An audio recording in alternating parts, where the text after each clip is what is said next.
kegiatan pengimbasan budaya positif oleh teman kita, calon guru penggerak Bapak Budianto SPD, yang saat ini dengan saya selalu berikan salam kepada Rasulullah SAW. Semoga kita tetap istiqomah melaksanakan aktivitas kita sesuai dengan ajaran-ajaran beliau. Bapak Ibu yang kami hormati, sebelum kita masuk ke materi yang akan disampaikan oleh Bapak Budianto, mari sama-sama kita buka kegiatan kita pada pagi hari ini dengan Bismillahirrahmanirrahim. Selanjutnya yaitu materi pengimbasan budaya positif yang akan disampaikan langsung oleh Bapak Budianto SPD GR kepada Bapak Menteri Pertanian. Silakan. Ya, terima kasih kepada Bapak Ihsan Amri SPD GR yang telah memberikan kesempatan saya. Assalamualaikum warahmatullahi wabarakatuh. Puji syukur kita kehadirat Allah Subhanahu wa taala karena kita masih diberi kesehatan dan kelapangan waktu sehingga kita dapat berkumpul di aula yang kita cintai ini, ya. Salawat berikan salam, marilah kita panjatkan kehadirat Nabi Muhammad SAW. Semoga kita kelak dapat mendapatkan syafaatnya kemudian kelak. Amin, amin ya rabbal alamin. Nah, Bapak Ibu, di sini saya akan melaksanakan yaitu pengimbasan. Ini aksi nyata dari modul 1.4 budaya positif oleh saya sendiri Budianto sebagai calon guru penggerak angkatan 9 tahun 2023. Nah, jadi saya perkenalkan dulu Bapak Ibu. Yang pertama yaitu fasilitator dari CGP kami yaitu Ibu Yolanda Tri Putri. Yang kedua yaitu pengajar praktik kami Pak Muhammad Sopingi dan saya sendiri sebagai CGP. Ya, terima kasih. Nah, Bapak Ibu, apakah makna dari budaya positif? Bapak Ibu sekalian, siapa yang bisa menjawab budaya positif? Silakan Bapak Ibu. Ada? Wah, kayaknya ada ini biasanya ini. Ya, Bapak Ihsan, silakan Pak Ihsan. Budaya positif yaitu suatu perilaku yang dilakukan terus-menerus yang bersifat positif dalam sebuah komunitas atau lingkungan. Itu ya yang saya paham terkait dengan budaya positif. Luar biasa sekali Pak Ihsan ya. Nah, benar sekali kata Pak Ihsan, budaya positif itu adalah hal yang positif. Nah, sebenarnya apa sih itu contoh penerapan positif yang telah kita terapkan? Nah, Bapak Ibu, sebenarnya kita sudah menerapkan budaya-budaya positif di sekolah kita ini. Yang pertama, misalnya kita ada gotong royong yang kebersihan setiap kali Jumat, itu termasuk budaya positif. Sholat zuhur berjamaah setiap hari termasuk budaya positif. Hanya saja masih belum maksimal. Nah, untuk itu bagaimana kita memaksimalkannya, Bapak Ibu? Nah, di sini lanjut Pak Ihsan. Nah, budaya positif di sekolah yaitu nilai-nilai dan kebiasaan-kebiasaan di sekolah yang berpihak kepada peserta didik agar mereka dapat berkembang menjadi pribadi yang kritis, penuh hormat dan bertanggung jawab, ya Bapak Ibu ya. Nah, itu tadi sudah kita laksanakan. Menyapu itu termasuk budaya positif. Pulang sekolah disapu dulu ya. Anak-anak kita kan sering kayak gitu ya, menyapu ya kan, setiap pulang sekolah maupun mau masuk ke kelas. Itu termasuk budaya positif. Bersalaman di depan pagar itu termasuk budaya positif yang sudah ada di sekolah kita ini ya Bapak Ibu. Oke, selanjutnya perubahan paradigma Bapak Ibu. Nah, menurut filosofis Ki Hajar Dewantara, yang pertama yaitu semua anak terlahir dengan bakatnya masing-masing yang unik Bapak Ibu. Nah, untuk mendapatkan dan mendapatkan pendidikan budi pekerti yang baik Bapak Ibu. Nah, apa itu keunikan masing-masing? Nah, semua anak terlahir dengan keunikannya masing-masing. Seperti apa? Nah, setiap anak memiliki keunikannya masing-masing.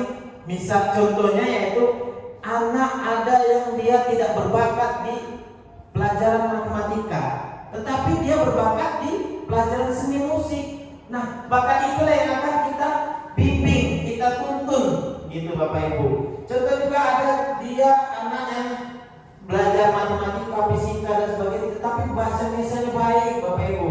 Nah, itu yang kita tuntun bagaimana anak itu bisa menjadi tumbuh selamat dan bahagia. Nah, yang kedua itu tugas guru menuntunnya Bapak Ibu, menuntun bakat anak tersebut bagaimana bisa meraih bakat yang baik dan selamat dan bahagia. Yang ketiga yaitu guru ibarat petani Bapak Ibu. Apa itu, kenapa mesti guru ibarat petani? Nah, karena anak ibarat biji jagung.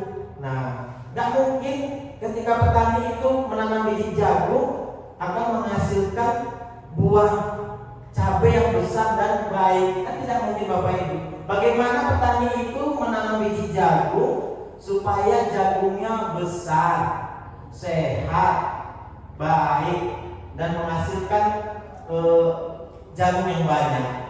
Bagaimana? Kan tidak mungkin kita mendidik anak yang memiliki kelebihannya masing-masing. Kita harus tuntun dia yang tidak sesuai, gitu Bapak Ibu. Nah, yang ketiga kodrat alam dan kodrat zaman Bapak Ibu. Tidak sama kita yang belajar di daerah daratan ini dengan yang di pegunungan Bapak Ibu.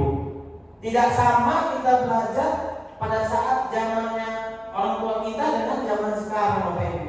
Dulu tidak boleh kita menggunakan HP. Sekarang justru diperbolehkan dan lebih baik kita menggunakan HP untuk mencari materi-materi yang ada di internet itu Bapak Ibu. Nah, tidak sama. Kalau dulu tidak boleh membawa HP, sekarang dianjurkan membawa HP. Jadi kita harus mengikuti kodrat alam dan kodrat zaman, gitu Bapak Ibu. Oke, lanjut. Berpihak kepada anak. Ya, bagaimana kita ini berpihak kepada anak? Anak itu karena didik itu bagaimana kita dapat pihak kepada anak atau siswa. Bagaimana kita mengajar itu harus berpihak kepada siswa, memenuhi kebutuhan siswa, gitu. Bukan dan berhamba kepada siswa. Bukan berarti berhamba ini kita memuja-muja siswa, tidak. Karena kita mengajar itu untuk siswa supaya siswa itu lebih baik lagi. Jadi kita bagaimana memfasilitasi anak tersebut, gitu Bapak Ibu. Nah, lanjut. Nah, perubahan paradigma Bapak Ibu. Untuk membangun budaya positif, sekolah perlu menyediakan lingkungan yang positif, yang aman dan nyaman agar murid-murid mampu berpikir, bertindak dan mencipta dengan merdeka, mandiri dan bertanggung jawab. Oke. Nah, yang kedua, rajinnya disiplin dikaitkan dengan kontrol. Dalam hal ini kontrol guru dalam menghadapi murid. Nah, kita tidak bisa mengontrol siswa begini Bapak Ibu, karena yang bisa mengontrol dia ada dirinya sendiri.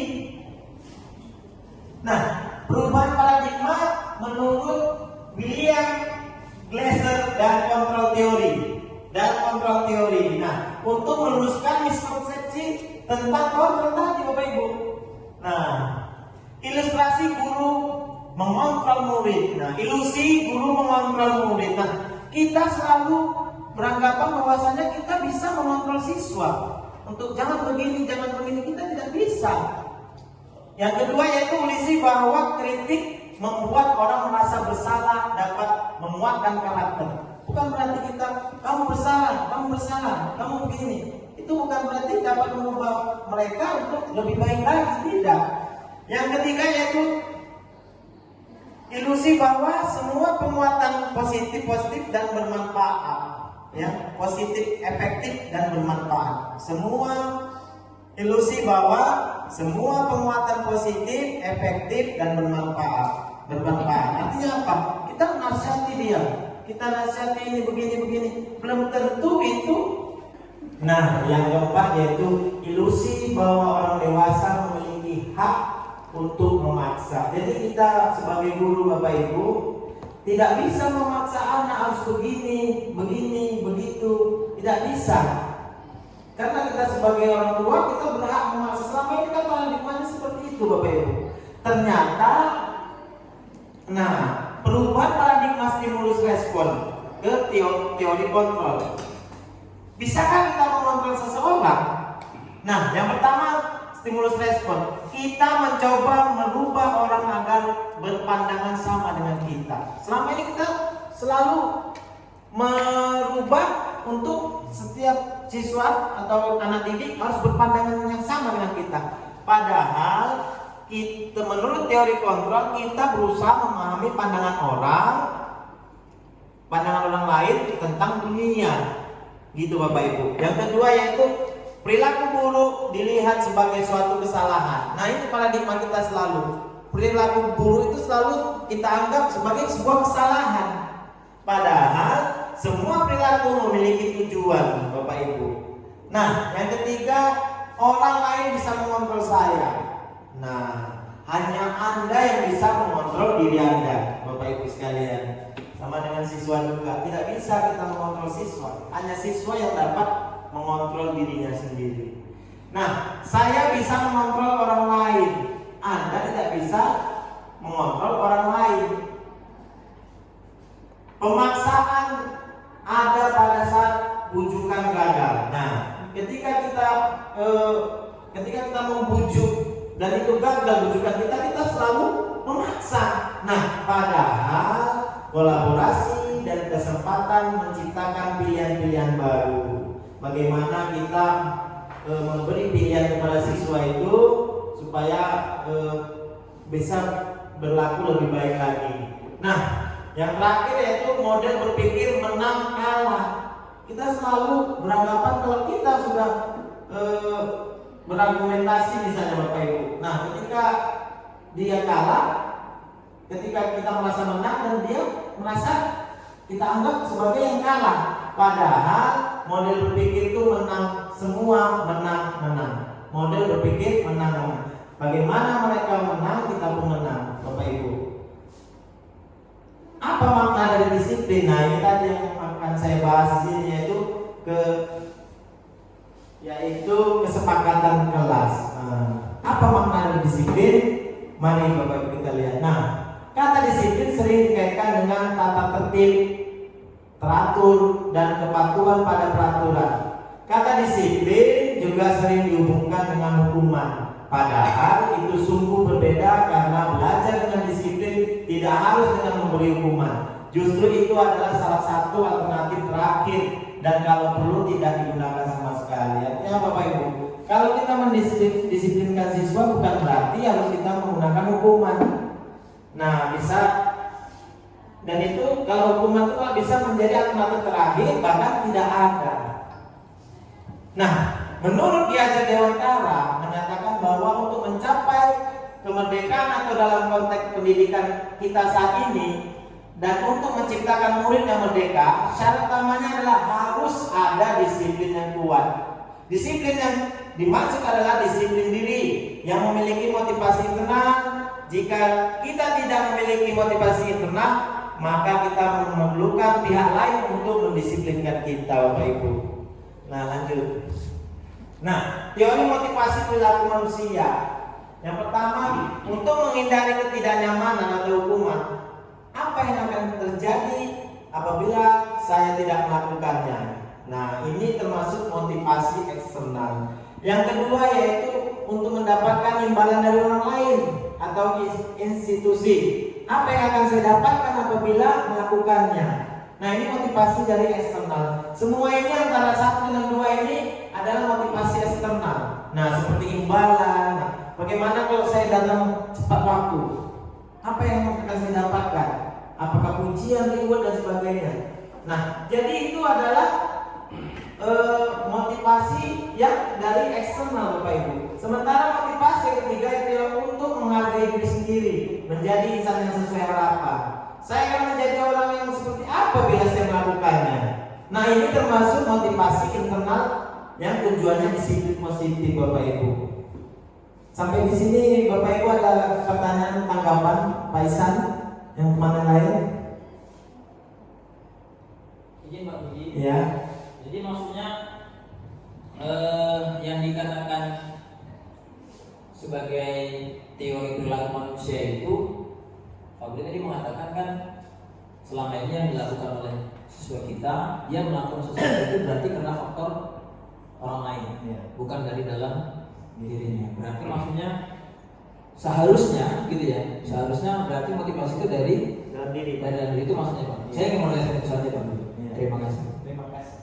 Oke, terima kasih Pak Ihsan. Ya, yang bagaimana anak itu memang memiliki motivasi dari internal tadi. Bagaimana kalau saya tidak disiplin, yang seperti ini? Saya akan menjadi orang seperti apa apabila saya melakukannya? Sementara kalau motivasi eksternal itu, apa yang akan saya dapatkan? Kan gitu Bapak Ibu. Jadi dia lebih ke motivasinya karena dari eksternal, dari luar. Nah, takut akan hukuman dan sebagainya, sehingga dia berubah. Lanjut. Nah, keyakinan kelas, hukuman dan penghargaan. Mengapa tidak peraturan saja? Mengapa harus keyakinan kelas, Bapak Ibu? Nah, ini akan kita bentuk keyakinan kelas tadi, Bapak Ibu. Mengapa kita memiliki peraturan? Peraturan harus menggunakan helm bila mengendarai kendaraan roda 2. Mengapa kita memiliki peraturan 3M, menggunakan masker, mencuci tangan, dan menjaga jarak 1,5 meter? Yang ketiga, mengapa kita memiliki peraturan harus datang tepat waktu pada saat mengikuti pelatihan?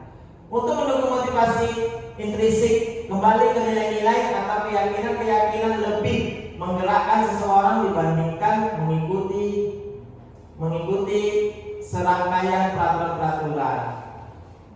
Nah, keyakinan kelas. Keyakinan kelas adalah nilai-nilai kebajikan atau prinsip-prinsip universal yang disepakati bersama secara universal lepas dari latar belakang suku, negara, bangsa maupun agama. Menurut Gosen tahun 1998, suatu keyakinan akan lebih memotivasi seorang dari dalam atau intrinsik. Seorang akan lebih bersemangat untuk menjalankan keyakinannya daripada hanya sekedar mengikuti rangkaian peraturan. Nah, lanjut. Oke, pembentukan keyakinan kelas. Keyakinan kelas bersifat abstrak daripada peraturan, yang lebih rinci dan konkret. Yang kedua yaitu keyakinan kelas berupa pernyataan-pernyataan yang universal. Yang ketiga yaitu pernyataan keyakinan kelas senantiasa dibuat dalam bentuk positif. Yang keempat, keyakinan kelas hendaknya tidak terlalu banyak sehingga mudah diingat dan dipahami. Yang keenam yaitu semua warga kelas sebaiknya ikut berkontribusi dalam membuat kegiatan kelas lewat curah pendapat atau berdiskusi Bapak Ibu. Yang ketujuh yaitu bersedia meninjau kembali keyakinan kelas dari waktu ke waktu Bapak Ibu. Artinya keyakinan kelas ini ditinjau kembali dari waktu ke waktu. Nah, ini Bapak Ibu, peraturan. Nah, perbedaan antara peraturan dengan keyakinan kelas atau nilai kebajikan yang disetujui. Ini contoh. Iya, contoh. Nah, misalnya selalu kembalikan buku di tempatnya. Nah, ini merupakan tanggung jawab Bapak Ibu. Daripada kita membuat, jangan letak buku sembarangan. Nah, di sini kita tidak boleh menggunakan jangan, Bapak Ibu. Jangan buang sampah sembarangan. Nah, jagalah kebersihan. Dapat kita ganti dengan itu. Jangan mengganggu teman orang lain. Jangan mengganggu orang lain. Contohnya, saling menghargai dan menyayangi, kan gitu Bapak Ibu. Nah, ini dilarang mengganggu orang lain. Nah, menghormati orang lain dan diri sendiri. Stop dulu. Akan lebih baik, akan lebih bermanfaat untuk dia. Yang keempat yaitu ilusi bahwa orang dewasa memiliki hak untuk memaksa. Ini latar belakang suku, negara, bangsa maupun agama. Menurut Gosen tahun 1998, suatu keyakinan akan lebih memotivasi seorang dari dalam atau intrinsik. Seorang akan lebih bersemangat untuk menjalankan keyakinannya daripada hanya sekedar mengikuti rangkaian peraturan. Nah, lanjut. Oke, Pembentukan keyakinan kelas. Keyakinan kelas bersifat abstrak daripada peraturan yang lebih rinci dan konkret. Yang kedua yaitu keyakinan kelas berupa pernyataan-pernyataan yang universal. Yang ketiga yaitu pernyataan keyakinan kelas senantiasa dibuat dalam bentuk positif. Yang keempat, keyakinan kelas hendaknya tidak terlalu banyak sehingga mudah diingat dan dipahami. Yang keenam yaitu semua warga kelas sebaiknya ikut berkontribusi dalam membuat kegiatan kelas lewat curah pendapat atau berdiskusi Bapak Ibu.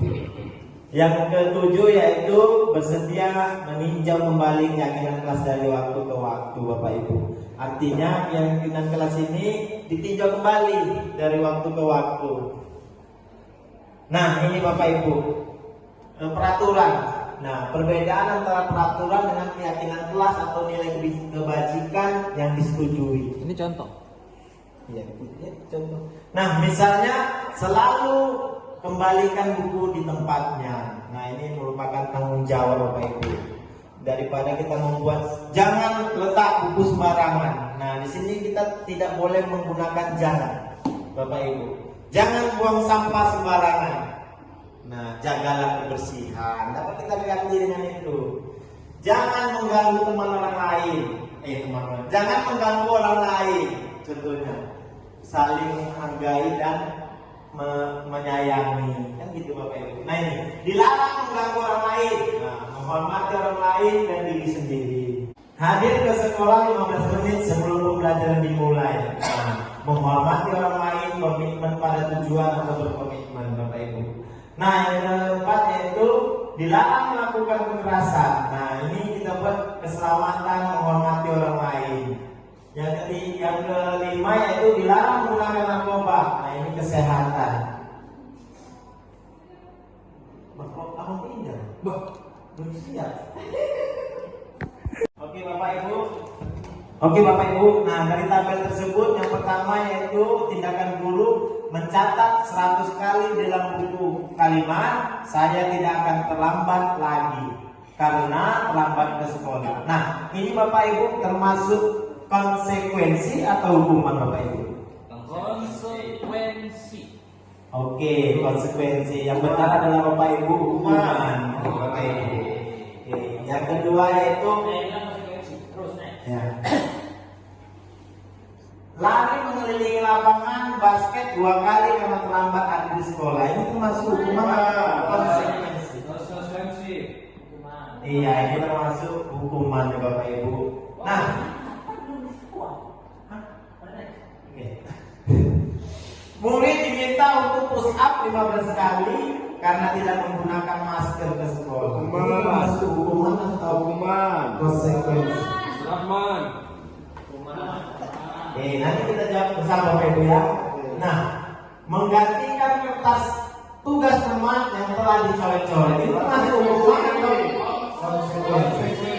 Oke, lanjut. Membersihkan tumpahan air di meja tulis karena tersenggol pada saat belajar. Konsekuensi. Mau teman-teman Bapak Ibu ini ya. Meminta murid tidak mengenakan sepatu sehari. Bergantian atau menunggu giliran, menghormati orang lain, kesabaran. Nah, gunakan masker, kesehatan dan keselamatan. Jangan berlari di kelas atau koridor, keselamatan dan keamanan. Nah, contoh penerapan keyakinan kelas. Nah, guru menjelaskan tentang keyakinan kelas. Itu bukan keyakinan ya Bapak Ibu, keyakinan kelas. Nah, bagi anak ini tadi berdiskusi, dibentuk kelompok untuk melaksanakan atau mendiskusikan tentang keyakinan kelas. Setelah itu baru ditempelkan ke dinding, di koreksi dengan teman-temannya. Lanjut. Nah ini penerapan keyakinan kelas tadi. Murid menempelkan hasil diskusi kelompok tersebut, lalu guru mereview hasil diskusi kelompok. Lanjut. Nah, memilih hasil diskusi. Nah, dipilih di sini Bapak Ibu, membacakan keyakinan kelas oleh kelompoknya masing-masing. Nah, ini contoh penerapan keyakinan kelas. Lanjut. Nah, contoh keyakinan kelas yaitu tadi dibentuk kelompok, kebersihan kelas, bekerja kelompok dan sebagainya Bapak Ibu. Lanjut. Nah, tindakan guru mencatat 100 kali dalam buku kalimat saat tidak akan terlambat, saya tidak akan terlambat karena terlambat ke sekolah. Nah, ini termasuk hukuman atau konsekuensi Bapak Ibu. Nah, yang keenam yaitu meminta murid tidak mengenakan sepatu seharian di sekolah karena tidak menggunakan sepatu hitam. Ini termasuk konsekuensi atau hukuman Bapak Ibu? Surahman. Konsekuensi. Surahman. Hukuman, oke. Yang ke-8 yaitu yang ke-7 yaitu lari mengelilingi lapangan basket 2 kali karena terlambat 10 menit untuk pelajaran PJOK. Hukuman. Mari kita lihat Bapak Ibu. Nah, yang pertama itu hukuman. Kenapa? Karena di sini tidak ada hubungannya dengan yang kesalahan sehingga disebut hukuman. Tetapi kalau konsekuensi yaitu misalnya menggantikan kertas tugas teman yang telah dicoret-coret. Nah, karena dia mencoret tugas temannya, maka dia harus menggantikannya. Makanya disebut konsekuensi dari perbuatan yang dilakukannya itu. Kalau hukuman tidak berhubungan dengan atau tidak berkaitan dengan perbuatannya, gitu Bapak Ibu. Nah, yang pertama hukuman, yang kedua lari mengelilingi lapangan basket 2 kali karena terlambat hadir di sekolah. Nah, itu termasuk hukuman. Itu konsekuensi. Konsekuensi Pak. Konsekuensi. Karena pelajaran PJOK. Yang paling terakhir. Lari mengelilingi lapangan basket. Kenapa Pak? Wah iya. Lari mengelilingi lapangan basket 2 kali karena terlambat 10 menit untuk pelajaran PJOK. Ini kan ada pelajaran PJOK olahraga. Jadi Oh iya olahraga ya. olahraga PJOK. Oke. Iya benar olahraga ya. Murid diminta untuk push up 15 kali karena tidak menggunakan masker. Kan nggak ada hubungannya masker dengan push up. Nah, jadi dia termasuk hukuman. Menggantikan kertas ini tadi teman yang telah dicoret-coret, konsekuensinya menggantinya. Oke, lanjut. Udah paham ya Bapak Ibu ya? Oke. Nah, di sini perbedaan hukuman dengan konsekuensi. Yang pertama, suatu yang menyakitkan yang harus terjadi. Nah, sementara konsekuensi yaitu suatu yang harus terjadi. Yang kedua, Bapak Ibu, membuat anak sakit fisik maupun hati untuk jangka waktu yang lama. Nah, sementara konsekuensi yaitu membuat anak merasa tidak nyaman dalam jangka waktu pendek, Bapak Ibu. Yang ketiga yaitu anak membenci disiplin. Nah, anak menghargai disiplin. Bagaimana anak itu menghargai disiplin? Jangan dibenci. Yang keempat yaitu paksaan. Nah, stimulus tanggapan. Bagaimana menstimulus anak itu tadi? Yang kelima, mendorong anak menyakiti diri sendiri. Nah, konsekuensinya yaitu mendorong anak agar mudah menyesuaikan diri. Nah, kalau di sini hukuman konsep diri yang buruk. Nah, konsekuensi konsep diri yang baik. Selanjutnya, anak belajar untuk menyembunyikan kesalahan. Konsekuensinya, anak belajar untuk mematuhi peraturan. Hukumannya yaitu marah, resah, merasa bersalah, dipermalukan, merasa tidak dihargai. Konsekuensinya yaitu kehilangan hak, dibuat tidak nyaman, diasingkan untuk sementara atau time out. Nah, ini adalah gambaran dari kebutuhan. Ada 5 kebutuhan dasar manusia. Yang pertama yaitu cinta kasih atau diterima. Nah, artinya kita dari kecil itu sampai sekarang kita butuh rasa cinta kasih, Bapak Ibu.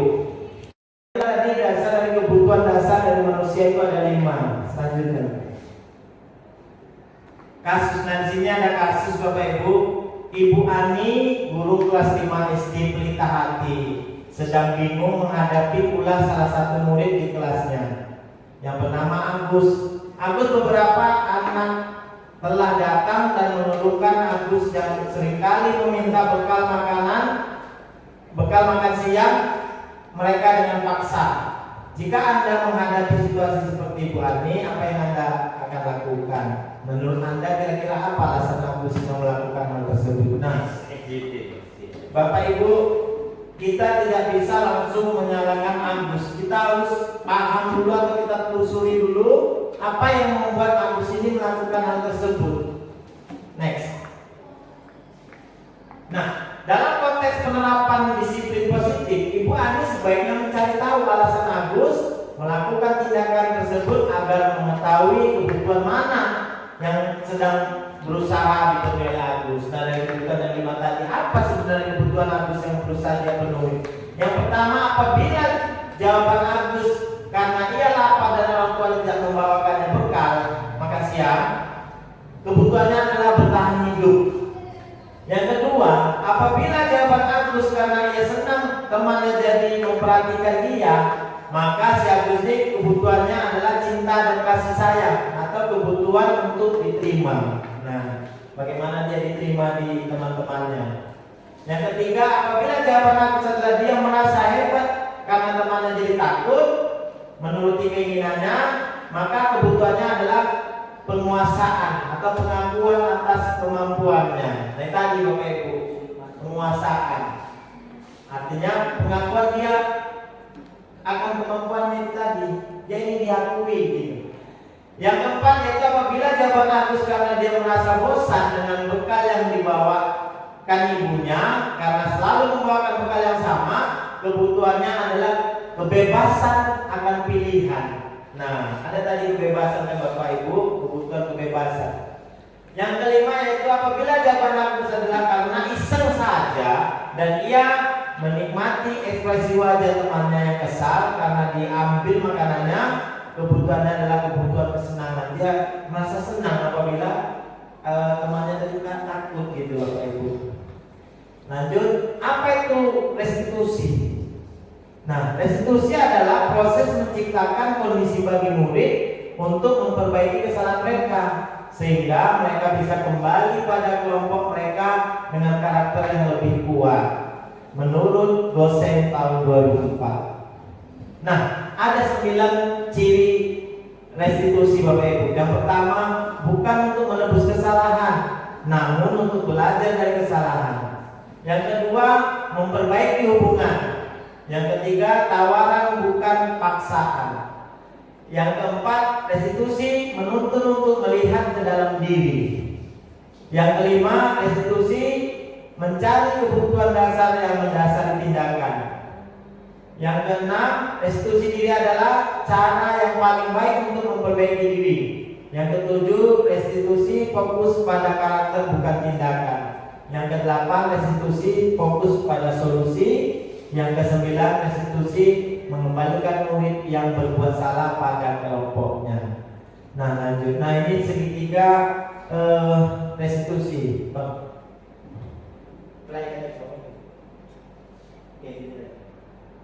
Oke, Bapak Ibu, di sini ada video.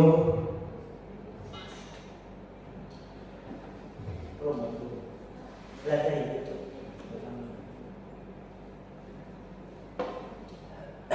Oke, Bu. Salah Bang. Balik.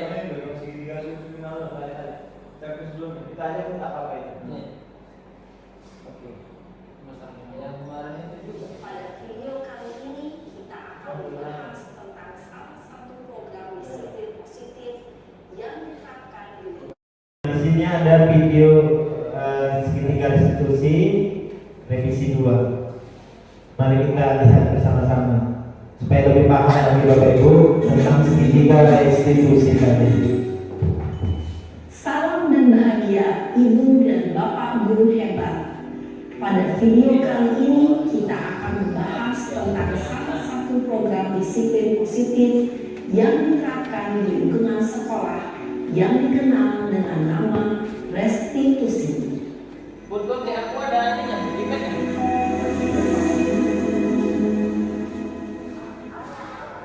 Restitusi dikembangkan oleh pakar pendidikan dari Gosen. Ini tadi Bapak Ibu dari Gosen tadi Bapak Ibu. Segitiga restitusi adalah sebuah proses dialog yang dijalankan oleh guru atau orang tua. Nah, ya Bapak Ibu. Nah, segitiga restitusi adalah suatu proses dialog yang dijalankan oleh guru atau orang tua agar dapat menghasilkan murid yang mandiri dan bertanggung jawab. Ya, kita lanjut. Murid yang mandiri dan bertanggung jawab. Pada saat guru di posisi manajer, aspek yang dikembangkan pada murid adalah motivasi intrinsik, sehingga penanaman nilai-nilai kebajikan dapat tumbuh dan berkembang menjadi suatu kebiasaan positif yang akhirnya membentuk karakter murid. Proses dialog ini terdiri dari 3 langkah yang digambarkan pada ketiga sisi pada segitiga restitusi. Sisi pertama adalah menstabilkan identitas. Sisi yang kedua adalah validasi tindakan yang salah. Dan sisi yang ketiga adalah menanyakan keyakinan. Ibu dan Bapak guru, berikut ini akan menunjukkan bagaimana seorang guru berada dalam posisi manajer menggunakan penerapan segitiga restitusi.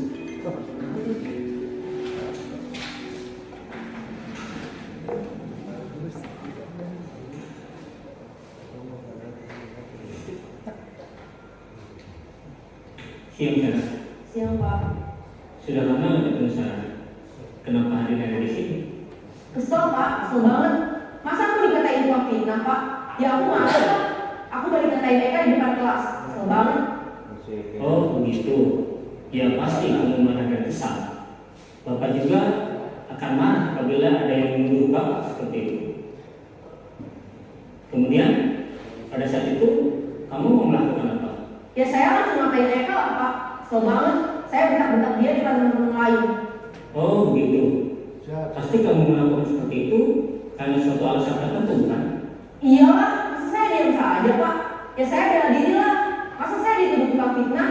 Ya wajar lah. Mempertahankan harga diri itu sesuatu yang penting buat kamu. Untung kamu tidak bertindak lebih gegabah lagi, hanya membentak-bentak. Iya Pak.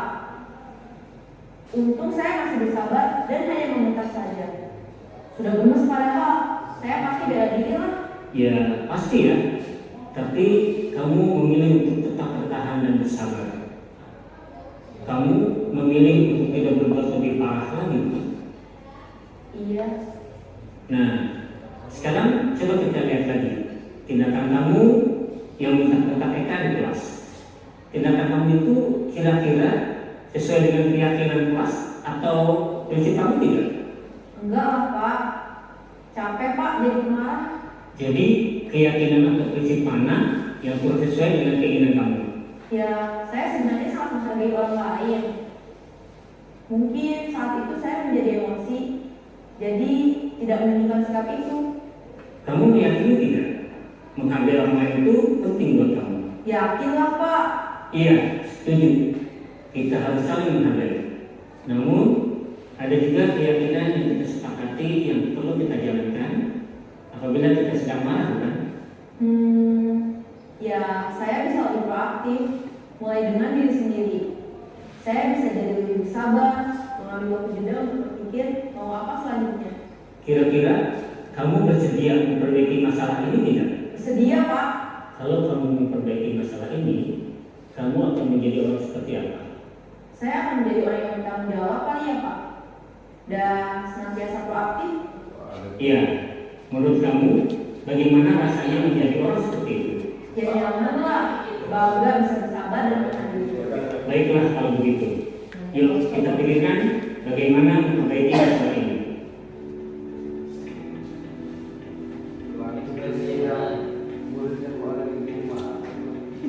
Ibu dan Bapak guru hebat. Baru saja kita menyaksikan contoh bagaimana seorang guru berada dalam posisi manajer menggunakan penerapan segitiga restitusi. Mari kita bahas satu persatu. Pada sisi pertama, menstabilkan identitas berdasarkan pada prinsip bahwa membuat kesalahan adalah bagian dari proses pembelajaran. Sisi pertama dari segitiga ini berperan menggeser identitas murid dari identitas gagal ke identitas sukses. Murid yang sedang bertingkah laku perilaku yang tidak pantas atau menarik diri saat itu sedang mengalami identitas gagal. Bila kita mengikutinya, maka posisinya tidak akan berubah. Kita bisa mengajukan pernyataan-pernyataan ini. 1. Membuat kesalahan sesuatu yang wajar. 2. Manusia tidak ada yang sempurna. 3. Kita bisa memperbaiki masalah ini. 4. Saya tidak menanyakan kesalahannya. Saya lebih fokus bagaimana memperbaiki masalah ini. 5. Apakah saat ini kamu tengah menjadi orang yang baik untuk dirimu sendiri? Pada sisi kedua, validasi tindakan yang salah berlandaskan pada prinsip bahwa setiap perilaku berupaya memenuhi suatu kebutuhan tertentu. Guru yang telah memahami teori kontrol akan bergeser dari pemikiran stimulus respon menjadi proaktif dan mencoba untuk mengenali tujuan dari perilaku murid, mengenali dan mengakui kebutuhan murid ini dapat memperbaiki hubungan dengan murid tersebut.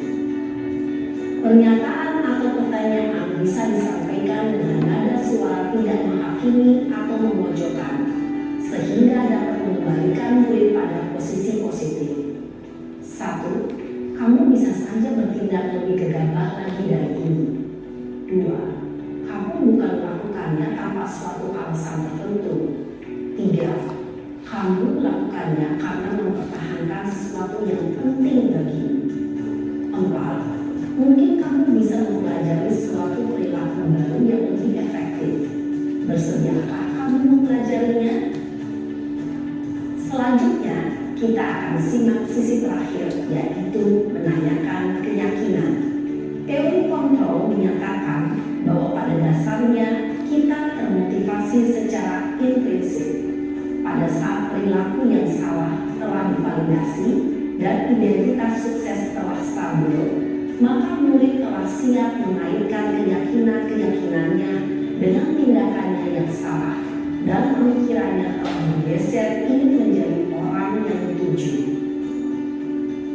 Pertanyaan-pertanyaan ini dapat mengaitkan keyakinan-keyakinan yang diambil murid. 1. Sebagai keluarga atau kelas, apa yang kita yakini? 2. Nilai-nilai apa yang telah kita sepakati? 3. Seperti apa gambaran sebuah kelas yang ideal bagi kamu? 4. Kamu ingin menjadi orang seperti apa?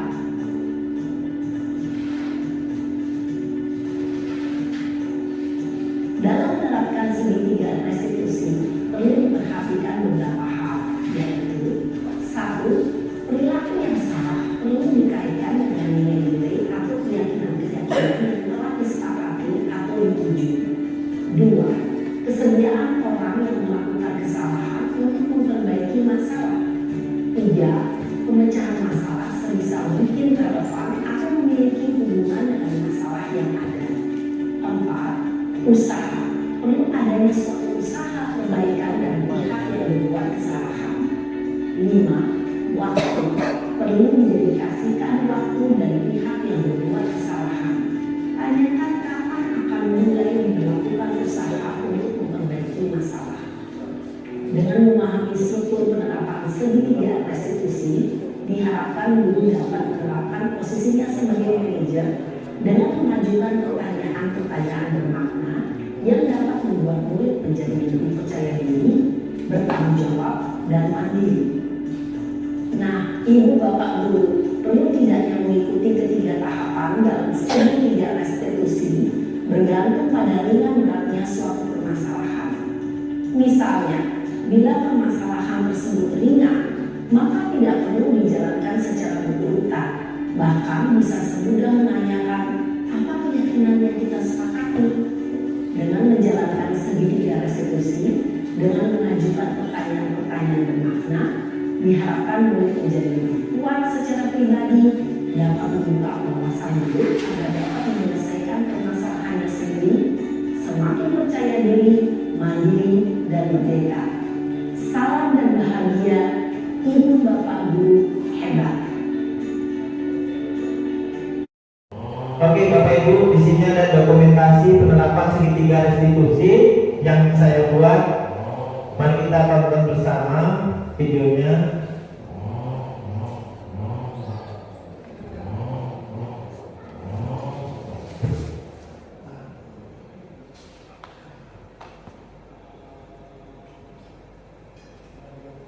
Ya Allah. Ganti cekik aja. Ya Allah.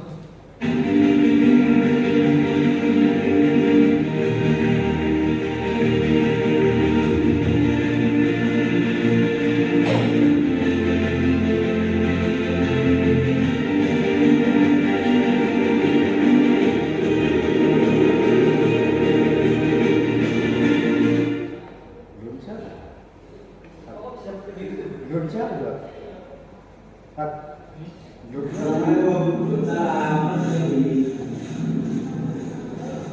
Ya Allah. Nah, Bapak Ibu, di sini kasusnya yang pertama, siswa itu sering permisi.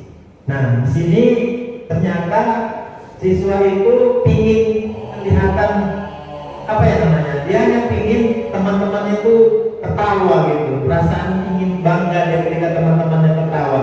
Nih guys, kasusnya di sini untuk anak ini tadi bolak-balik permisi. Awal mulanya, kita tontonnya dulu, nanti saya jelaskan kemudian Bapak Ibu ya. Ini contoh daripada segitiga restitusi Bapak Ibu.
Jadi Bapak Ibu, kasus si Randy tadi, rupanya si Randy ini sebelum Pak Ali masuk ke kelas, mereka mensepakati kepada teman-temannya atau sepakat dengan teman-temannya.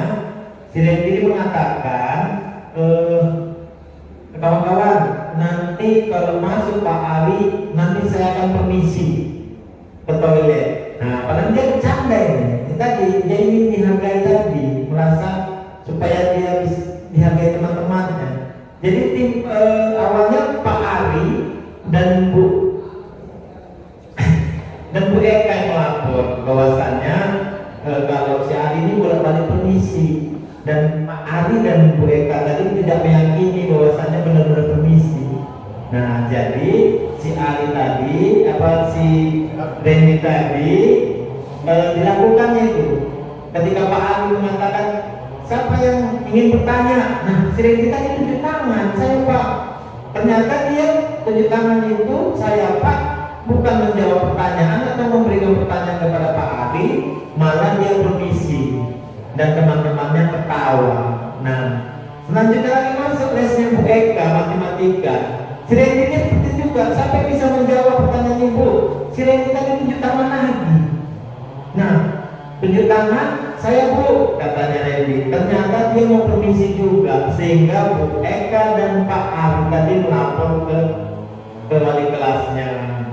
Jadi Bu Eka dan Pak Ali tidak mengetahui apa permasalahannya. Bu Eka dan Pak Ali tadi hanya curiga. Nah ini tadi segitiga resiko ini bagaimana anak tadi merasa bersalah dan kita tidak mengecas anak itu langsung bersalah. Bu, ada kebutuhan yang ingin dia penuhi.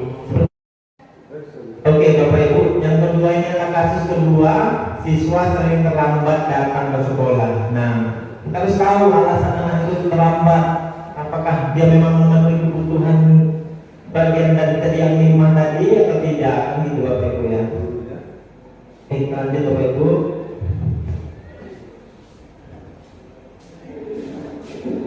Ya, masuk.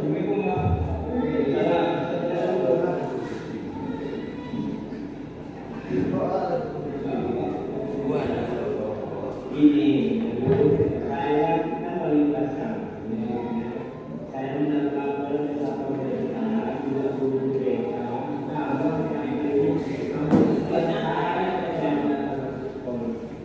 sebenarnya saya mencari apa kesalahan pembinaan. Jadi itu adalah jadi kita ya, semua orang itu mempunyai kesalahan, melakukan kesalahan, tapi pernah ya. Jadi apa sebenarnya yang membuat tambah?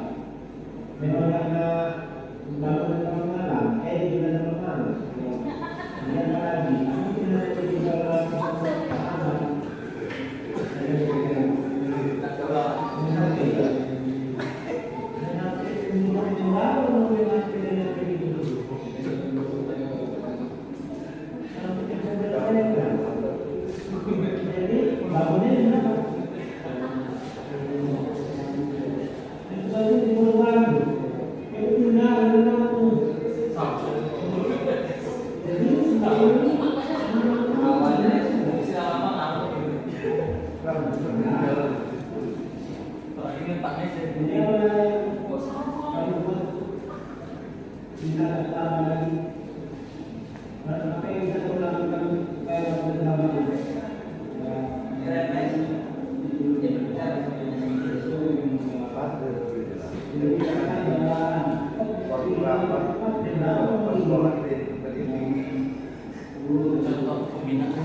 Ya, Bapak Ibu, kasus yang kedua tadi yaitu anak ini sering terlambat. Ternyata dia sering terlambat itu karena tidurnya kemalaman. Ya kan Bapak Ibu. Jadi bagaimana anak ini jadi mengakui kesalahannya dan berjanji tidak mengulanginya kembali. Kita tak boleh langsung kita tes anak itu salah gitu. Kita tahu, kita boleh informasinya apa yang terjadi gitu Bapak Ibu, supaya dia bisa bercerita dan mengakui kesalahannya. Contoh tadi kasus yang pertama tadi, kalau seandainya kita langsung marahi anak tersebut karena bolak-balik permisi, kita jadi tidak tahu apa alasan sebenarnya. Jadi bagaimana kita ini sebagai guru bisa mengidentifikasi atau apa ya namanya istilahnya, menyelidiki. Nah, jadi anak itu bagaimana dia bisa langsung terbuka gitu. Dengan apa? Ya kita menanyanya, katakan misalnya itu tadi kayak si Randi tadi. Ya kita katakan aja, saya pun sering melakukan kesalahan atau saya pernah berbuat salah. Tidak ada manusia yang tidak pernah berbuat salah. Nah dengan begitu anak tadi sedikit, oh berarti istilahnya kita gak ditekan harus apa masalahnya itu. Jadi kan anak itu, oh berarti boleh kita cerita gitu. Jadi sehingga anak itu bercerita awal mulanya. Awalnya dia tidak merasa bersalah pada yang pertama tadi, karena menganggap, oh kan main-main aja ya saya Pak. Saya cuma main-main aja tadi permisi-permisian itu. Memang benar anak tadi awalnya dia merasa main-main aja, tapi karena dia bermain-mainnya tadi permisi-permisi sehingga kawannya tadi ketawa-ketawa, apa yang terjadi? Kondisi kelas menjadi tidak kondusif. Nah, apa yang dilakukan Bu Eka dan Pak Ali tadi? Bu Eka dan Pak Ali tadi merasa kayaknya ini tidak permisi ke toilet. Nah, tapi kan Pak Eka dan Pak Ali tidak tahu alasannya. Hanya dia merasa anak ini pasti main-main, hanya kayaknya buah-buahan gitu lah punya permisinya. Ternyata memang benar, tapi itu terjadi karena ada kebutuhan yang dipenuhi dia tadi, kebutuhan penguasaan, ingin dipuji, ingin apa dan sebagainya. Jadi anak tadi awalnya sedang kita bermain-main. Nah, permisi Pak, permisi, kawan-kawannya ketawa dan itu dia merasa senang gitu. Nah, kasus yang kedua ini tadi masalah terlambat. Nah, tadi Bapak Ibu, anak-anak lambat kita harus tahu apa masalahnya, apa kendalanya. Kita nggak bisa langsung, apalagi sampai menghukumnya. Kita harus tahu dulu apa masalahnya. Bagaimana dia supaya bercerita permasalahannya. Ya, kita harus bagaimana dapat membongkar apanya tadi, menyelidiki apa yang terjadi, menanyakannya, itu Bapak Ibu. Jadi kita lanjut.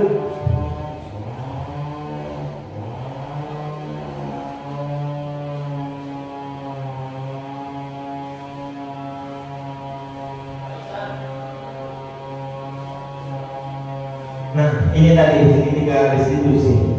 Ya, kamu tentu punya alasan mengapa melakukan itu. Nah, itu kita tanyakan, apa alasan dia kok melakukan itu?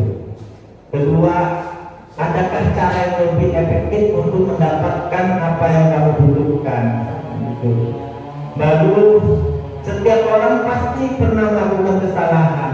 Nah, terus kamu bukan satu-satunya yang pernah melakukan kesalahan ini. Sehingga anak tadi jadi nggak tertekan untuk untuk mengungkapkan apa yang sebenarnya terjadi, Bapak Ibu. Nah, ini dia segitiga restitusi tadi, Bapak Ibu.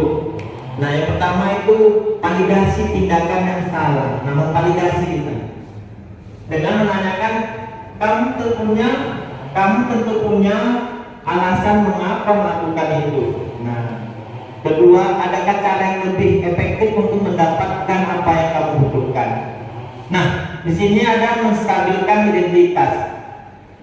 Yang pertama, setiap orang pasti pernah melakukan kesalahan. Yang kedua, kamu bukan satu-satunya yang pernah melakukan kesalahan tersebut. Nah, yang ketiga, menanyakan keyakinan. Nah, nilai-nilai apa yang telah kita sepakati, kamu ingin menjadi orang seperti apa? Nah, contohnya ini Bapak Ibu, ada siswa tadi yang saya bilang tadi kan, ada siswa yang terlambat Bapak Ibu. Nah, kita tanyakan kenapa dia terlambat, kan gitu. Nah, kalau dia bilang nggak apa-apa Pak, atau tidak ada alasan yang apa, kita tanya lagi. Saya pun pernah, atau saya setiap orang pernah melakukan kesalahan. Nah, setelah itu kita tanya lagi apa. Nah, ketika dia mengatakan saya Pak bangunnya kesiangan. Kenapa kesiangan? Kita tanya, tidurnya terlalu malam. Nah, ketika dia tidurnya terlalu malam, kita validasi tindakannya salah tidak. Menurut Anda itu yang kamu lakukan salah atau benar? Nah, gitu Bapak Ibu kira-kira. Jadi ketika dia lama-lama dia kan mengakui bahwa tindakan itu salah, sehingga kita akan udah memvalidasi identitas tadi, lalu meyakinkan kesepakatan tadi, menanyakan keyakinan tadi, apakah dia akan berubah, dengan cara apa dia akan berubah. Nah, seperti di video tadi, dia akan, anak tersebut mencoba tidak lagi bermain game sampai larut malam, tidurnya lebih cepat supaya bangunnya lebih awal dan tidak ketinggalan. Demikian Bapak Ibu yang bisa saya sampaikan. Kurang lebihnya saya mohon maaf, karena kesempurnaan hanya milik Allah Subhanahu wa Ta'ala. Kita sebagai manusia hanya bisa belajar dan berbuat yang terbaik. Terima kasih. Wassalamualaikum warahmatullahi wabarakatuh. Saya kembalikan lagi kepada Bapak Ihsan Amri. Baik Bapak Ibu, demikianlah penyampaian materi yang disampaikan oleh Bapak Budian ke SPDGR. Semoga pengimbasan kali ini bermanfaat bagi kita semua dan dapat kita laksanakan dalam aktivitas kita sehari-hari. Saya sebagai moderator mohon pamit. Jika ada kekurangan dan kesalahan, saya mohon maaf. Saya tutup. Billahi taufiq wal hidayah. Assalamualaikum warahmatullahi wabarakatuh.